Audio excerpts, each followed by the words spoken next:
దేవుని నామమున అందరికీ వందనాలు. ప్రార్థన చేసుకుందాం.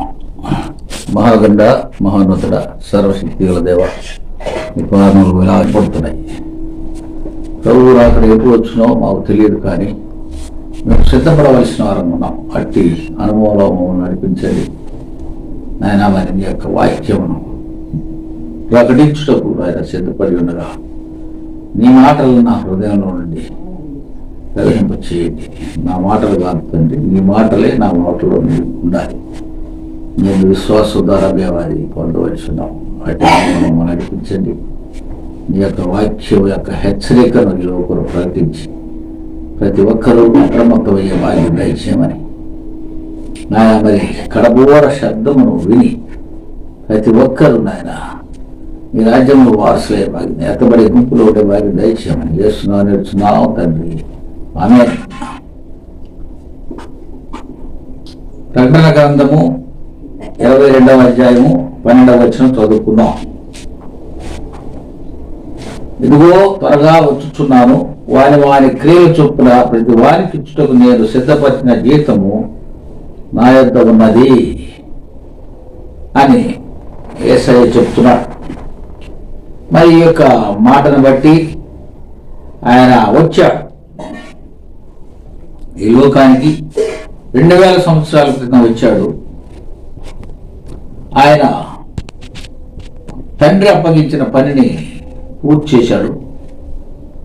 మరి పరలోకమునకు ఎక్కిపోయాడు. ఇవన్నీ కూడా మనకు సాక్ష్యాలుగా ఉన్నాయి.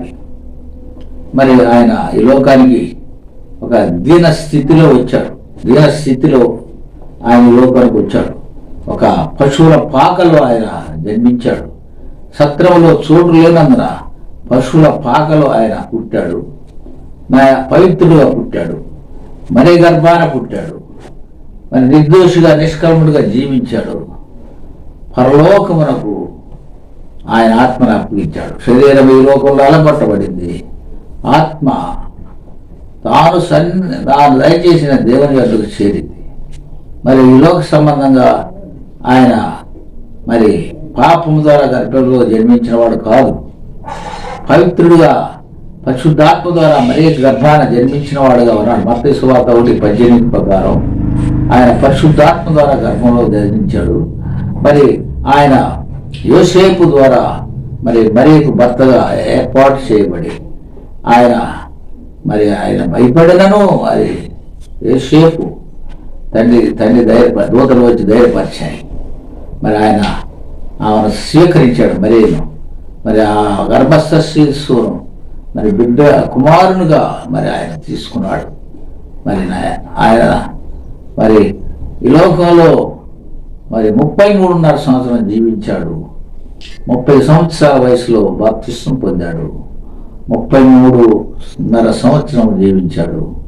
మరి చివరిలో ఆయన మహారోధంతో కన్నీటితో నీకు మొరపెట్టుకున్నాడు.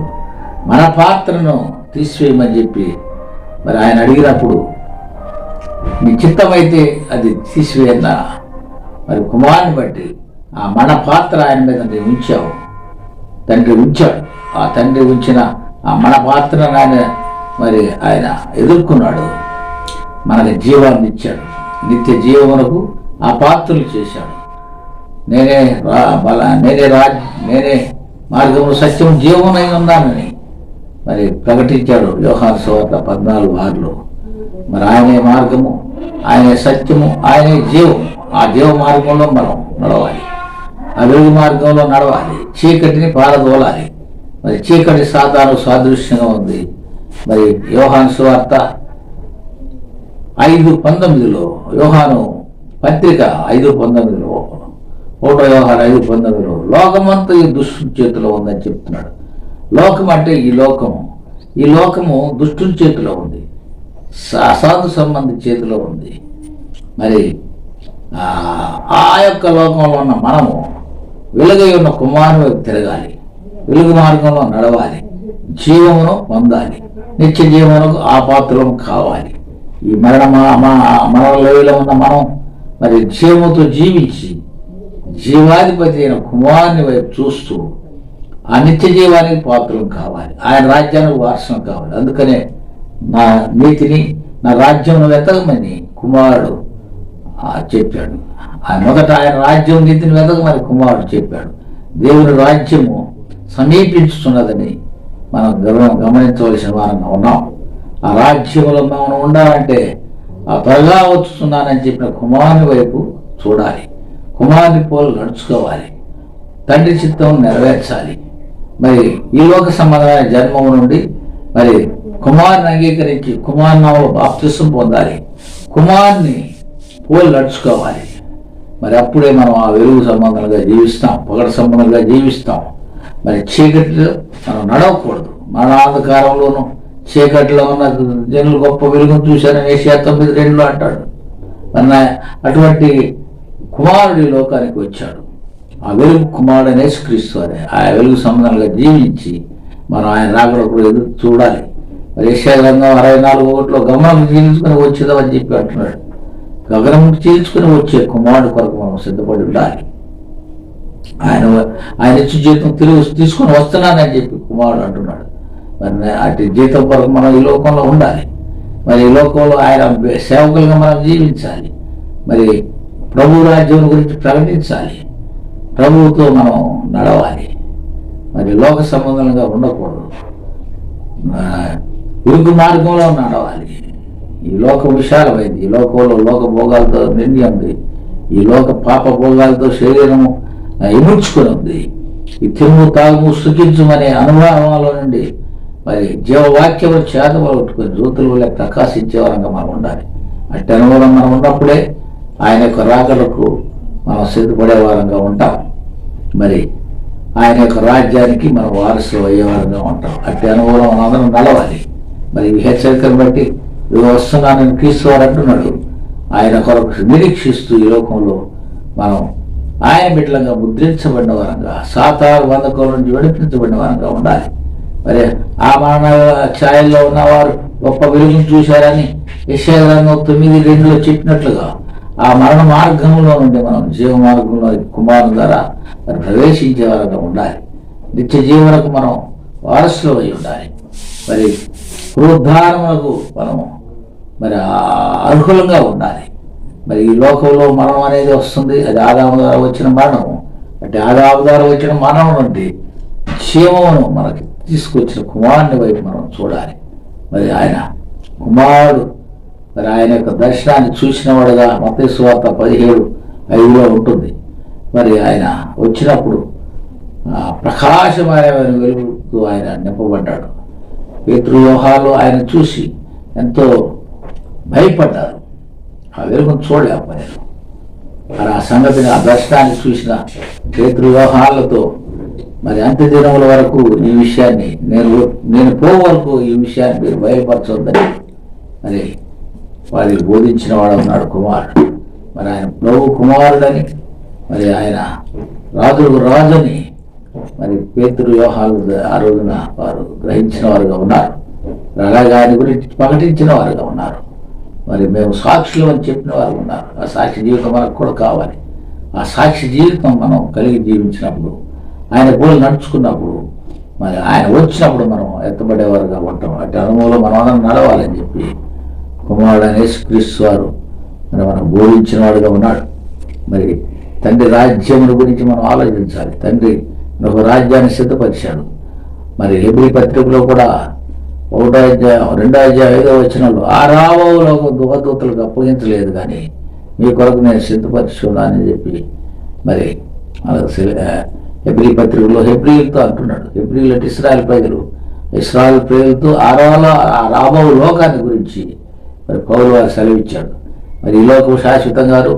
ఇది పేతురు పత్రిక 2వ పేతురు పత్రిక 3వ అధ్యాయంలో గతించిపోయే ఈ లోకంలో ఉన్నామని పంచభూతములు మహావేండ్రతో కరిగిపోతాయని మనకి హెచ్చరించబడిన వారంగా ఉన్నాం పేతురు ద్వారా.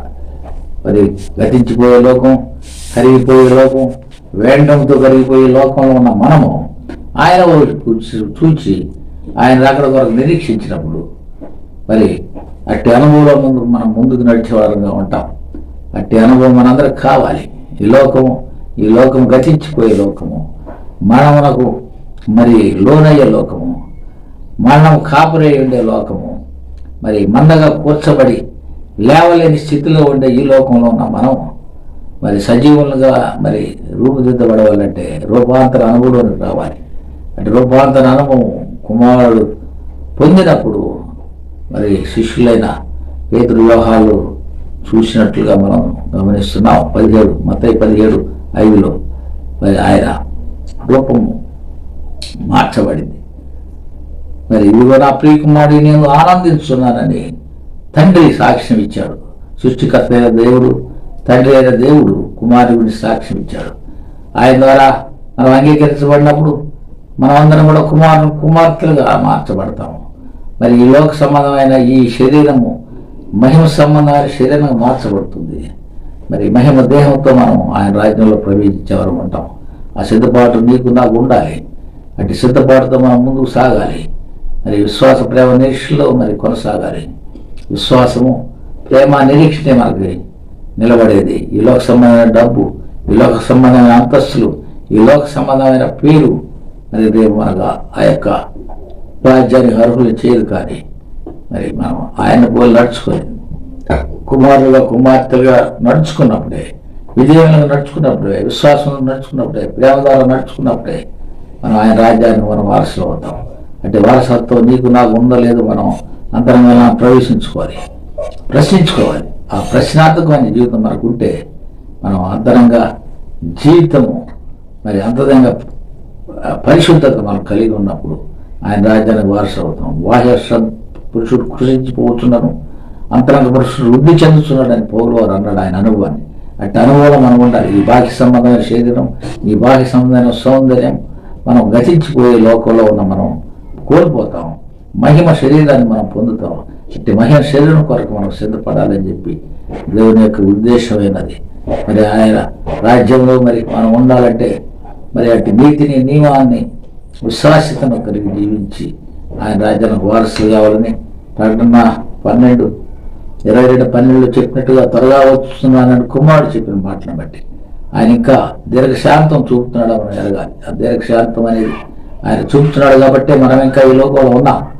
ఆయన ఎప్పుడు వస్తాడో ఆయన సంఘం ఎత్తబడుతుంది. విడవబడిన వారికి శ్రమలు ఉన్నాయని ప్రకటన గ్రంథంలో మనం చూస్తున్నాం. మరి మనం వెతికినా మనం దొరకదని చెప్పి ప్రకటన గ్రంథంలో హెచ్చరించబడ్డాం.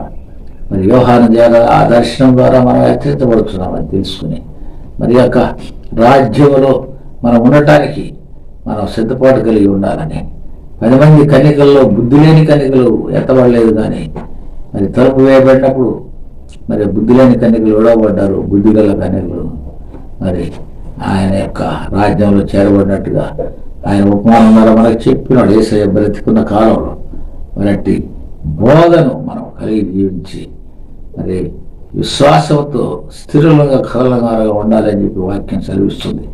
విశ్వాసం లేకుండా నాకు ఇష్టమైనట్టు అసాధ్యం అని చెప్పి కుమారుడు సెలవిస్తున్నాడు. పరిశుద్ధత లేకుండా ప్రభువును చూడలేని చెప్పి మనం హెచ్చరించబడుతున్నాం. ఆ పరిశుద్ధత అనేది కుమారులో ఉంది. ఆయన పరిశుద్ధుడు, నిర్దోషి, నిష్కమలుడు, పాపంలో చాలా ప్రత్యేకించమని జీవితం కలిగినవాడు. అట్టి జీవితం మనం కూడా కలిగి జీవించాలని చెప్పి దేవుడు అభిలషిస్తున్నాడు. ఆయన అభిలాషను నెరవేర్చే వరంగా మనం ఉన్నామా? ఆయన రాజ్యానికి మనం సిద్ధపడుతున్నామా? ఆయన యొక్క రాజ్యము మరి సియోను పర్వతం మీద ఉందని చెప్పి వాక్యం సెలవిస్తుంది.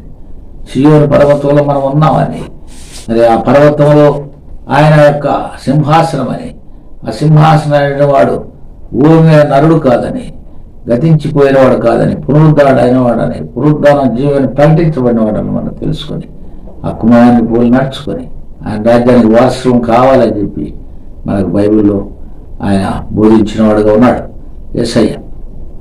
మరి రాజ్యం నీతిలో ఆ రవలోకం వరకు మనం సిద్ధపడవాలని చెప్పి తండ్రి యొక్క అభిలాష అన్నది. ఆ తండ్రి అభిలాషను తీర్చే విధంగా మనం ఈ లోకంలో జీవించి ఆయన రాజ్యానికి వారసులం కావాలని చెప్పి మరి ఆయన రాజ్యంలో మనం ఉండాలని, ఆ రాజ్య పరిణామంలో మనం మరి సూర్యుడు లేని చంద్రుడు లేని ఆ రాజ్యంలో ఉండాలని మరి దేవుడు కోరుతున్నాడు.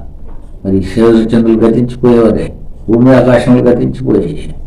మరి మిక్కుటమైన వేంకటతో కలిగిపోయే పంచభూతములు అని పేతురు పత్రికలో మనం 2 పేతురు 3:9 మనం హెచ్చరించబడుచున్నాం.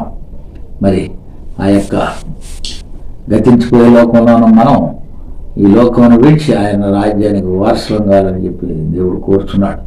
మరి ఈ యొక్క అవకాశాన్ని ప్రతి ఒక్కరు ఉపయోగించుకొని ఆయన రాజ్యానికి వారసులం కావాలని కుమారుడు వధువు స్వరక్తం ఇచ్చి సంపాదించే వధువు సంఘములో మనం అందరం ఏర్చబడబడిని శిరస్సుగా క్రీస్తు చేసుకుని ముందున్నాడు అని చెప్పి ఆయన కోరుతున్నాడు. ఆయన శిరస్సు మరి వధువు సంఘం ఏర్పడుతుంది. ఆ సంఘంలో మనందరం కూడా కట్టబడి మరి ఆ యొక్క రాజ్యముకు వారసులు కావాలని ఆ యొక్క సంఘము ఎత్తబడే సంఘము అదే వధువు సంఘము.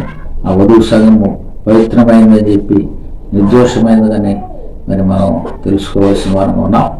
మరి సర్పము తన కుయుక్తి చేత అవన్నీ మోసగించినట్లు కాక ఇప్పుడు ఏర్పడపడుతున్న సంఘము అది వాక్యము ఉదక స్నానం చేత ఏర్పరచబడుతుందని మనం తెలుసుకోవాలి. వాక్యం అనే ఉదక స్నానం చేత పవిత్రపరచబడిన వరంగా మనం ఉండాలని చెప్పి ఆ వాక్యం లేనప్పుడు మనం నిష్ప్రయోజకులు అని మరి ఆయన అంగీకరించిన మనకు మనం అర్హులం కావని ఆయన పోలి నడుచుకున్నప్పుడు ఆ సాతాను వల్ల చిక్కుని మరణానికి మనం దాసులు అవుతామని మరణం మన మీద కాపురే ఉంటుందని మనం ఎరగవలసిన వారం ఉన్నాం.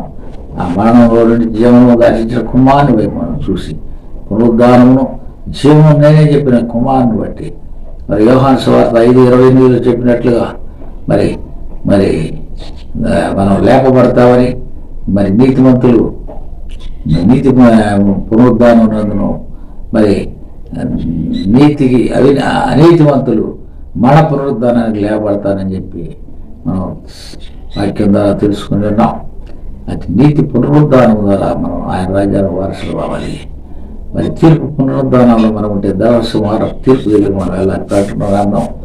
మరి 20వ అధ్యాయం మరి 10వ వచనంలో ఆ ధవళ సింహాసనం మనకు తీర్పు ఉంది. ఆ ధవళ సింహాసనం తీర్పులో మనం ఉంటే మరి మనం ఆయన మనం దండించేవాడుగా ఉన్నాడు, నరకానికి పాత్రలు చేసేవాడు ఉన్నాడు. జీవ గ్రంథంలో మన పేర్లు ఉంటే మనము ఆయన రాజ్యానికి వారసులమైన ఉన్నాం. ప్రతి ఒక్కరి వారి క్రియలు చెప్పిన వారికి జీవితం ఆయన సిద్ధపరిచి ఉన్నాడు. మరి నువ్వు ఏ యొక్క స్థితిలో ఉన్నావు? ఆయన రాజ్యాన్ని వారసులయ్యేవాడుగా ఉన్నావా? మరి లేకపోతే ఆయన యొక్క మరి రాజ్యాన్ని తృణీకరించి యేసయ్యను తృణీకరించి మరి మరణానికి మనం సిద్ధపడి ఉన్నావా? రెండవ మరణాలు పాత్ర అవుతావా? అగ్నియారాన్ని పురుగుజావని అనుభవంలోనికి పోతావా? మరి యెషయా 66:24 అంటున్నాడు, దాని పురుగు చావదు, దాని అగ్ని ఆరదని చెప్తున్నాడు. మరి మనం మరి లోకా సువార్తలో కూడా మరి హెచ్చరించబడిన వారంగా ఉన్నాం. మరి ధనవంతుడేమో మరి అగ్నిలో కాల్చబడుతూ ఉన్నాడు. మరి దీన పేతురు మరి అబ్రహాము ఒడిలో ఉన్నాడు, రొమ్ములో ఉన్నాడు. మరి ఆ అనుభవంలోనే ఉన్నావా? మరి లేకపోతే మరి తృణీకరించిన వాడుగా ఉండి నరకపాత్రుడుగా ఉన్నావా? తెలుసుకోవాల్సిన భారం నీ మీదే ఉన్నది. అటు భారము నీవు కలిగి జీవించి శిలువ భారము మోసిన వాడుగా ఉంటే, శిలువ శ్రమలను సహించిన వాడుగా ఉంటే ఆయన రాజ్యానికి వారసుడు అవుతావు. మరి ఈ లోకంలో భోగములతో మరి జీవిస్తే మరణానికి పాత్రుడు అవుతావు, అజ్ఞానం భూసావులు పోతావు. కాబట్టి ఇవి గ్రహించుకొని మరి చెప్పబడిన పరిశుద్ధ గ్రంథంలోని హెచ్చరికలన్నింటినీ మరి తెలుసుకొని మరి నీతి మార్గం నడుచుకొని నీతి క్రియలు చేసి ఆయన రాజ్యానికి వారసులు కావాలని, సత్క్రియ చేయని గల పాపం పొంచుందని మరి ఆదాముతో అంటున్నాడు యేసయ్య దేవుడు 4:4 ఆదికాండంలో. ఆదాము చేసిన దోషాన్ని బట్టి సత్క్రియ చేయని గల వాగిన పాపం పొంచి ఉంటుందని తల దించుకునే పరిస్థితి. మరి అట్లా తల దించుకునే స్థితిలో నువ్వు ఉంటే తలెత్తుకునేవాడుగా ఉండాలి, కుమారుని వైపు చూడాలి, కుమారి పోలు నడుచుకోవాలి, నిర్దోషిగా ఉండాలి, నిష్కల్మషుడుగా ఉండాలి, పాపంలో ప్రత్యేకించబడినవాడుగా ఉండాలి. మరి అట్టి జీవితం నువ్వు కోరుకుంటే మరి నువ్వు ఆయన రాజ్యాన్ని వారసుడు అంటే వారసత్వం నీకు పొంది ఆయన రాజ్యాన్ని వారసుడు కావాలని దేవుడు కోరుతున్నాడు. ఈ లోకము గతించిపోతుందని ఆ గతించిపోయేలోనూ కుమారుని వారధిగా మనకు పెట్టాడు. ఆయన వీపు వచ్చాడు, మన అందరికి మార్గం చూపాడు, మనం రాజ్యానికి ప్రవేశాన్ని ఇచ్చాడు. అట్టి ప్రవేశము మీరు పొందాలని దేవుడు కోరుచున్నాడు. ఈ లోకంలో మరి జల ప్రళయమైనప్పుడు దేవుడు మరి నోవాహును ఓడలో బంధించినాక తలుపు మూసివేశాడు. ఆనాడు రక్షణ ఓడ ఈ లోకంలో ఇప్పుడు రక్షణ బాప్తిస్తానికి సాదృశ్యంగా ఉంది. ఆనాడు నీటి నుండి వారు రక్షించబడ్డారు. ఇప్పుడు ఈ నీటిలో మునిగి మనం తేలి మన పాపాలు కడుక్కొని పవిత్రులుగా ఉండి ఆయన రక్తంలో ఆయన యొక్క శరీరంలో పాలిభాగస్తులై వధువు సంఘంలో అలంకరించబడిన వారంగా క్రీస్తుని సారూప్యం ధరించిన వారుగా క్రీస్తు శిరస్సుగా సంఘానికి ఉన్నాడని మరి ఆయన మరి ఆ సంఘాన్ని కాస్తున్నాడని మరి మనం ఎరిగే వారంగా ఉండాలి. మన ఒంటరి వారం కాదు, ఆయన మనకు తోడుగా ఉన్నాడు. యేసయ్య తోడు ఉంటే మనకి ఈ లోకంలో సాతాను మన దగ్గరికి రాలేడు. సాతాను మనల్ని స్వాధీనం చేసుకోలేడు. ఆడు శరీర సంబంధమైన ఆశలు కల్పించడానికి అవకాశం లేనిగా వాడుగా ఉంటాడు. వాడి కాళ్ళ ఎదుకే వారంగా మనం ఉండాలి. క్రీస్తు నామమును మరి లోపల ప్రకటించే వారంగా ఉండాలి. క్రీస్తు సాక్షులుగా మనం ఉండాలి. మరి అందరూ హతసాక్షులైన వారు ప్రకటన గ్రంథంలో చెప్పినట్టుగా వారు మరి వాళ్ళు శరీరం ప్రేమించిన వాడు కాదు, క్రీస్తు కొరకు శ్రమలు పడి ఆయన కొరకు మరణించిన వారుగా ఉన్నారని అటు ఆత్మలను 7వ అధ్యాయంలో ప్రకటన గ్రంథంలో మనం చూస్తున్నాం. 14 వచనంలో మరి వారు పరిశుద్ధులై ఆయనతో కూడా నడుస్తున్నట్లుగా మనం చూసాం. ఆ ప్రకటన గ్రంథంలో చూపబడిన దర్శనాన్ని మనం దృష్టిలో పెట్టుకొని ఆయన వచ్చినప్పుడు మనం మహిమ దేహాలు పొంది ఆయన రాజ్యానికి వారసులు కావాలని దేవుడు కోరుతున్నాడు. ఈ యొక్క అవకాశాన్ని ప్రతి ఒక్కరు వినియోగించుకొని ఆ రాజ్యానికి వారసులు కావాలని దేవుడు కోరుతున్నాడు. ఇదిగో నేను త్వరగా వచ్చుచున్నాను అన్నాడు. మరి అట్టి కుమారుని హెచ్చరికను అందరూ దృష్టిలో పెట్టుకొని ఎంత దినాల్లో అందరూ కూడా ఆయనలో ముద్రించబడి ఆయన రాజ్యం వారసులు కావాలని యెహోవా దేవుడి కోరిక ఉన్నది. అట్టి అనుభవం నీకుందా లేదా తెలుసుకొని అట్టి రాజ్యమును నీతిని వెలుగుస్తూ ఈ లోకము మరి గతించిపోతుందని ఆ రాబో లోకం కొరకు మనం అందరూ సిద్ధపడాలని చెప్పి దేవుడు కోరుచున్నాడు. మరి లోకం గతించిపోతుందని మరి ఆయన బిడ్డలు ఎత్తబడి ఆయన రాజ్యానికి వారసులు అవుతారని నూతన ఏదేళ్ళలో మనం ప్రవేశిస్తామని జీవవృక్ష ఫలాలను భుజిస్తామని మరి చెప్పబడిన వాగ్దానాలు బట్టి సంఘాలకు 7 సంఘాలకి మరి ఆయన చెప్పిన మాటలను బట్టి వారు జీవవృక్ష ఫలాలకు మరి అర్హులయ్యారు. మరి సంఘాలను బట్టి ఆయన 7 సంఘాలకు 7 వాగ్దానాలు చేశాడు. ఆ వాగ్దానాలు పొందిన 7 సంఘాలు 7 ద్వీపాలే. ఆ ద్వీపాలే ఖండాలు. ఆ ఖండాలే ఈ లోకంలో మరి 7 ద్వీపాలుగా వెలుగుతున్నాయి. మన ఆసియా ఖండము, ఐరోపా ఖండము, మరి ఉత్తర అమెరికా, దక్షిణ అమెరికా, అట్లా 7 ఖండాలుగా ఈ యొక్క ప్రపంచం విడగొట్టబడింది. ఆ నీళ్ల మధ్యలో నుండి మనం తీయబడిన ఖండాల్లో మనం ఉన్నామని మరి మరలా ఈ గతించిపోయే లోకంలో మనం ఉన్నామని ఆ ఖండాలు ద్వీపాలుగా వెలుగుతున్నాయని 7 ద్వీపాల మధ్య సంచరిస్తున్న ఆ యేసయ్యను బట్టి మనం ఆ యేసయ్యను మనం ఆస్వాదించుకొని మన హృదయంలో చేర్చుకొని మనం ఆయన పోలి నడుచుకోవలసిన వారు ఉన్నాం. తండ్రి చిత్తం నెరవేర్చవలసిన వారు ఉన్నాం. సత్య సువార్తను కూడా ప్రకటించవాలి. వెలుగు సంబంధంలో ఉండవలసి ఉన్నాము. ఆకాశంలో నక్షత్రాలు పోలి నడుచుకోవలసి ఉన్నాము. ఈ లోక సంబంధమైన స్టార్స్ ఉన్నారు, యాక్టర్స్. వారి ఈ లోకంలో వెలువడతారు కానీ వారి జీవితాలు ఎంతో భయంకరమని వారు వేదనకరమైన జీవితాలు జీవించి వారి చివరికి మళ్ళపాత్రలు అవుతున్నారు. ఎవరైతే నేను ఆ వెలుగు సంబంధంగా ఉంటావు, మారు మనస్సు, పశ్చాత్తాపము, పాపక్షమాపణ, మరి నూతన జీవితం, వీటన్నిటి మనం కలిగి జీవించినప్పుడు ఆయన రాజ్యాన్ని వారసులు అవుతామని, ఆయన సంఘంలో కట్టబడతామని, ఆ సంఘానికి మూలరాయి క్రీస్తేనని, ఆ యొక్క అపోస్తలులు వేసిన పునాది మీద మనందరం కట్టబడుతున్నాం. సజీవురాల వల్ల కట్టబడుతున్నామని మనం ఎరగవలసిన వారం ఉన్నాం. దానికి శిరస్సు క్రీస్తు వారిని మనం ఎరగవలసిన వారం. అట్టి అనుభవం మనం అందరం నడిపించబడి ఆ సజీవమైన బిడ్డలంగా మనం జీవించవలసి ఉన్నాం. సత్య సంబంధులుగా మనం ఉండవలసి ఉన్నాం. అబద్ధ బోధకుడైన సాతానుడు సిగ్గుపరిచేవాడుగా ఉన్నాడు. మీరు దిగంబరిగా ఉన్నారని ఎవరు చెప్పారని దేవుడు అడిగినప్పుడు ఆదాము ఆ సాతానుడనే చెప్పి మరి వాడే మమ్మల్ని దిగానంతలో దింపాడని, వాడి మోసానికి మేము బలి అయ్యామని, నీకు దూరస్తున్న వారు ఎంతో బాధపడ్డారు. అయితే మరలా కుమారుడనే దేవుడు మనకందరికీ మరలా వస్త్రాలు ఇస్తానంటాడు. రక్షణ వస్త్రం, ఉల్లాస వస్త్రం. మనం యెషయా గ్రంథంలో అన్నాడు 61 అధ్యాయం. మరి అట్టి వస్త్రాలు ధరించుకొని ఆయన రాజ్యానికి వారసులు కావాలని ఆయన కోరుచున్నాడు. గమనం తీసుకొని వస్తానని చెప్పి ఆయన అంటున్నాడు. యెషయా గ్రంథం 64:1 మరి ఆ సిద్ధపాటు మనం కలిగి జీవిస్తున్నావా? ఆయన యెషయా గ్రంథంలో చెప్పిన మాటను బట్టి, యోహాను దర్శనాన్ని బట్టి మనమందరం ఆయన వస్తున్నాడని ఎరిగి ఆ నిత్యజీవానికి పాత్రలు కావాలని చెప్పి కోరుచూ ఉన్నాం. మరి లోకం శాశ్వతంగా నేను తెలుసుకోవలసి ఉంది. ఆ రాబో లోకమును మనం ఎదురు చూడవలసిన వారు. మనం దేవదూతలకు అప్పగించడు కాదు, మన కొరకు ఆయన సిద్ధపరిచాడని, ప్రథఫలంగా కుమారుడనే యేసుక్రీస్తు అంగీకరించబడతాడని, మరలా తిరిగి తమ వరుసలో అందరూ బ్రతికించబడతారని, మరి ఆయన ఉన్న కాలంలో మరి పరిశుద్ధులు ఎందరో సమాధుల నుండి లేచారు. ఆయన ప్రాణాలు విడిచి నీకు ఆత్మను అప్పగించినప్పుడు పరిశుద్ధులు అందరూ లేచారు, సమాధులు తెరవబడి. మరలా ఆయన మరలా వచ్చినప్పుడు ఆ సమాధుల్లో ఉన్న అందరూ మరలా లేస్తారు, ఆయన యొక్క రాజ్యానికి వారసులు అవుతారు. మరి అట్టి వారసత్వాన్ని కలిగి ఉన్నావా లేదా? మరి లోక సంబంధంగా మా తల్లిదండ్రులు కలిగి ఉంటాము. మరి ఆత్మబంధమైన తండ్రి ఆయన కుమారుని ద్వారా మనందరినీ ఏకం చేసుకుంటాడు. వధువు సంఘం కట్టుకున్నాడు, శిరస్సుగా ఆయన చేశాడు. మరి క్రీస్తు లేని వారు ఎవరు కూడా ఆయన రాజ్యానికి వారసులు కాదు. క్రీస్తు అంగీకరించిన వారే ఆయన వారసులు, క్రీస్తు సంఘంలో కట్టబడిన వారే ఆయన వారసులు. అంటే వారస జీవితం నీకు ఉందా? ఒకప్పుడు వేస్తే ఇశ్రాయేలు ప్రజలు వారసులు అయి ఉన్నారు, వారే స్వాస్థ్య భాగం అయి ఉన్నారు.